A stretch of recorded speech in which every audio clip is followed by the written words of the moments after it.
Jim Green, and I'm a gunsmith. The name of my shop is Gunworks in down East Main, town of Harrington. Today's rifle we're going to disassemble for cleaning is a Remington 81 Woodsmaster. This is a later version of the Remington Model 8. This is a John Browning design and uses a long recoil action just like the Browning A5 shotgun. This rifle here left the factory in 1906 and was called the Remington Auto Loading Rifle.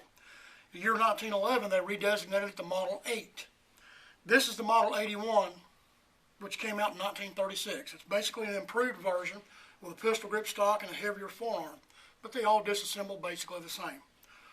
So let's take this rifle apart for cleaning. Now what you may not know is all these rifles are takedown models. And what I mean by takedown model is you can lock the bolt to the rear, make sure it's unloaded of course, remove the handguard screw off the front, and once you got the front handguard removed, you'll notice there's a small lever. We'll slide that forward. You'll see the lever right here. It's got a little pivot to it. It's pretty simple. There we go. Just break it loose and just keep working the lever around with the bolt locked to the rear.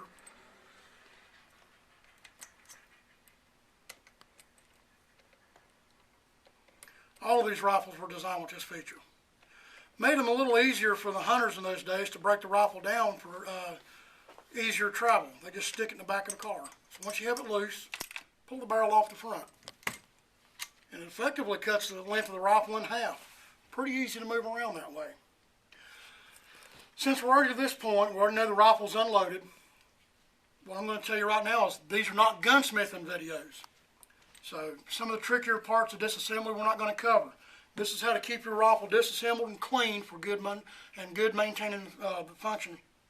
So what we're going to do is this barrel assembly, since it requires special tools to remove the barrel nut off the end and remove the barrel from the jacket, we're not going to do that today.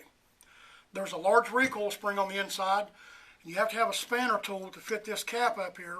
Plus it's under spring pressure, so if you're not careful you can shoot that cap across the room, probably put your eye out. So we'll just set that assembly to the side. We're going to start back here with the rest of the gun. Now with the barrel in place, there's a latch right in here that allows the bolt to come forward. With the barrel out, you're going to have to physically push that latch down yourself. Try not to break your fingers doing this. But there's a bolt release right over here, so I put my thumb against the bolt, push down on that, get my finger out of the way and allow the bolt to come forward. Try not to let it slam.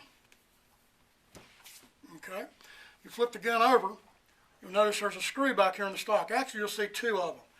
Don't remove this one yet. This one you need to leave in place, but this one here is what holds the stock on. So let's get the stock off this rifle. I can't remember if I've mentioned it or not, but you'll notice a lot of these wood handled screwdrivers that I use. These are made by a company called Grace. They're hollow ground. I'm going to suggest that if you're going to take a gun apart, don't just go to Hardwire and buy any old screwdriver. These are specially fit for the slots in a gun screws. You don't want to booger the heads up. So I'm going to suggest you get a good pair of gunsmithing screwdrivers. And no, I don't get anything from mentioning the screwdrivers. So this is just something I like. Good quality screwdrivers.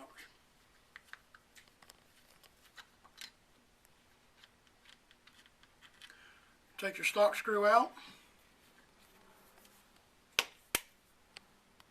There we go. And remove your stock. Now the next thing you want to keep in mind is there's a long recoil spring under tension back here. So you'll have a cross pin that we're going to drive out. Again, this is under spring tension too, so be careful.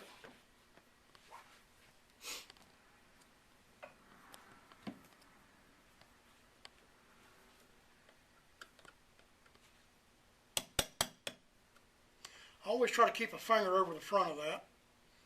And as I'm driving it out, let me flip this block over, make it a little easier for myself. Alright, there's your pin. You know what? I'm going to show you another little trick I use. I'll be right back. What I've got right here is just a little stainless steel dish with a large magnet built into the base of it. When I've got a lot of really small parts and I don't want them scattered over top of my countertop here, I use this quite often, but I haven't used it on the videos as of yet because I've been having you lay all your parts out. But that's pretty handy right there. You can't lose your parts. One thing to keep in mind, you know, I have just this one bench here and I've got my laptop computer. You want to keep that away from your computer. Now, back to the rifle. Once you have your pin driven out, put your thumb over the end so you can remove your pin punch. Then very carefully release the spring tension. There's your recoil spring. Okay, well, once that part's out, take the rifle off of safe. You'll notice a screw right here, and you'll notice this little cross pin right there. Do not remove any of these other pins or screws yet. There's a reason behind that, because you're getting a heck of a mess if you do.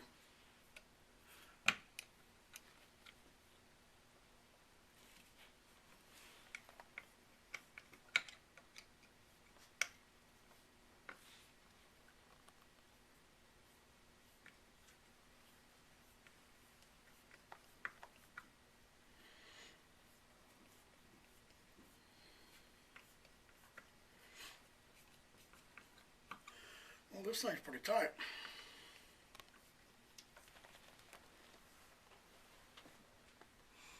Let's give that a little tap.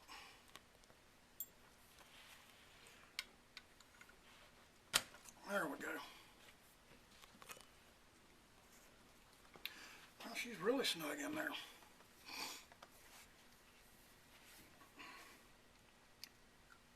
Probably been a while since this gun's been disassembled.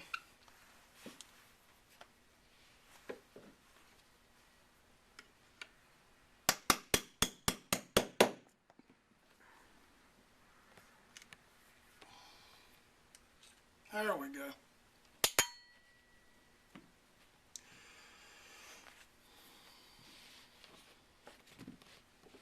Now we're going to drive this front pin out here out.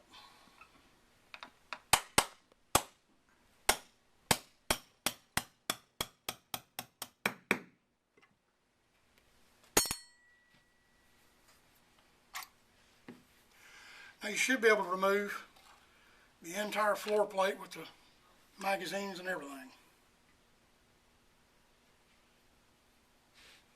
Now to get your magazine out, and we're going to leave this under spring tension here. You'll just push straight up, and you'll notice your little cartridge guides right there, little spring pieces. Remember which way they go on. To help you remember, they got a little tip right here. They go in that little hole, and they'll both face in that direction. Now, if you really need to take the magazine apart, you can. You can just push down on the back, and the floor plate just slides right out. But for right now, we'll just leave that in. It's really simple design. Just pull your trigger and slowly release. Okay, and there you have it. You can take this apart if you really want to, but I wouldn't mess with it because you can get to everything in there to clean it without having to disassemble it. Excuse me. If you really needed to, right here, that screw I told you before not to take that out. Well, now you know why, because that's your spring for your trigger, or I'm sorry, for your hammer, to release the hammer. You notice it's on a little roller right there? I wouldn't suggest doing anything more than this just to clean it. Okie dokie, now comes all the fun stuff. If you turn the gun over, you can look on the inside. I'm not sure how well you can see this. Here's where you can see some of Browning's crossover stuff from the Browning A5. This little spring right here, this little leaf spring, you can push down.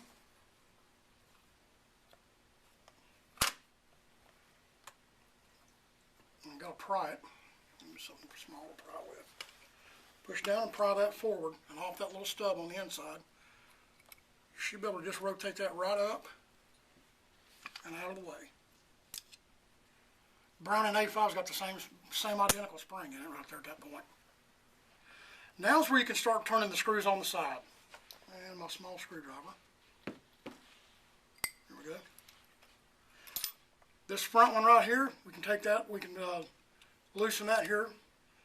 We'll take this little piece here and get this out of the way.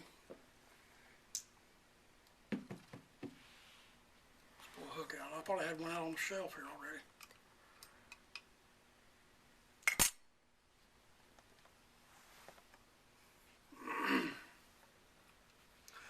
Next little item you can pull out and remove, your little your bolt release right here. Let's pry that off.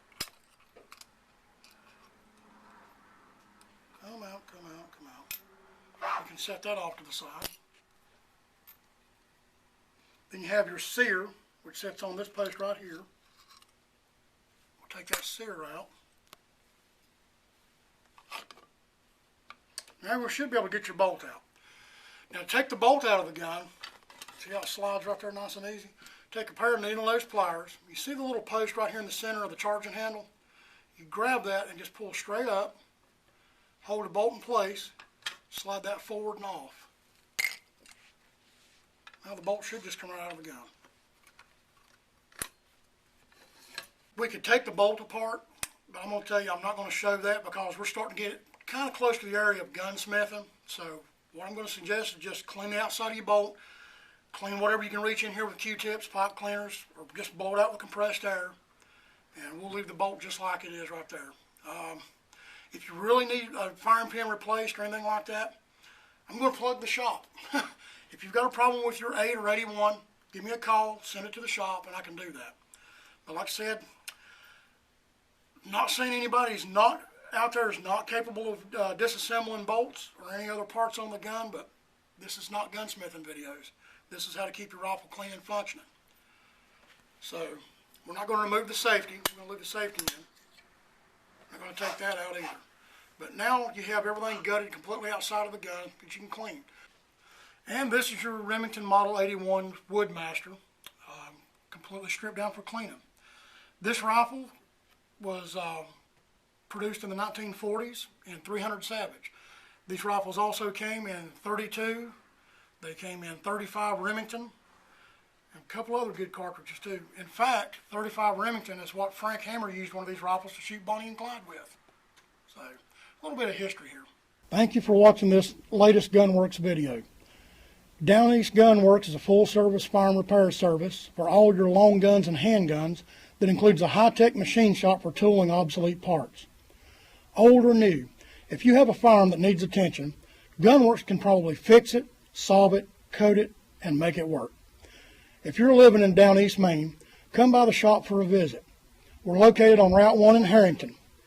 If you live elsewhere, you can reach us by going to the website www.downeastgunworks.com or call in the shop at area code 207-483-2175.